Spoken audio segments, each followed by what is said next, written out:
Day 2 of the Tupac murder trial. So there was a couple witnesses before this. They didn't really add no detail on my point. Here's another witness, Michael Ingram. He is an investigator for the MGM Resorts.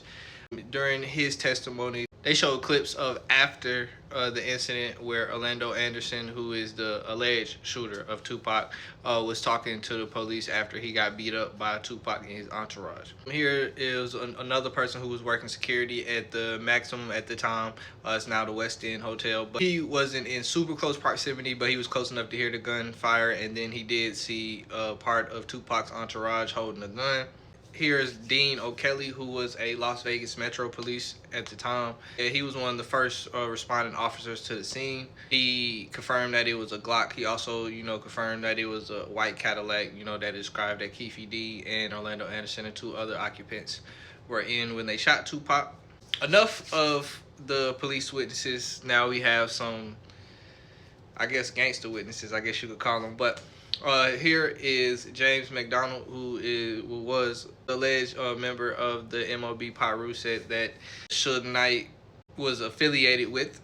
He said a lot of things during his testimony, a lot of funny things, but more important things he said. He said Suge Knight wasn't a gang member. He said he was just somebody in the neighborhood that was guilty by association. He talked that Pac and basically Mob Pyru and the Southside Compton Crips and all them basically inherited a beef that was between a record label, basically a beef between Suge and Puffy. He separated Reggie Wright Jr.'s security company, All Right, from the MOB Pyru. And last but not least on the stand was Reggie Wright Jr. So obviously his testimony was a load of things just because of how close proximity he was to everybody in here.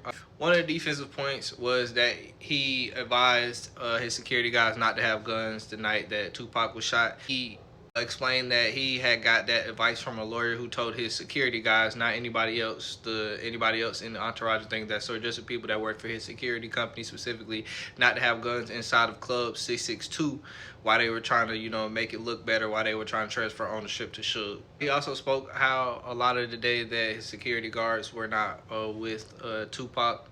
So as I said, the defense was trying to paint the picture of Reggie Wright being a suspect that should have been investigated more. Two of the things that they did kind of helped that case, I don't know if it really did that much for that case in that aspect of it, is they were able to prove inconsistent statements about previous two death row chains that Reggie Wright Jr. owned. They brought up his criminal record, but those really didn't have anything to do with death row records or anything like that. So that's pretty much all of day 2.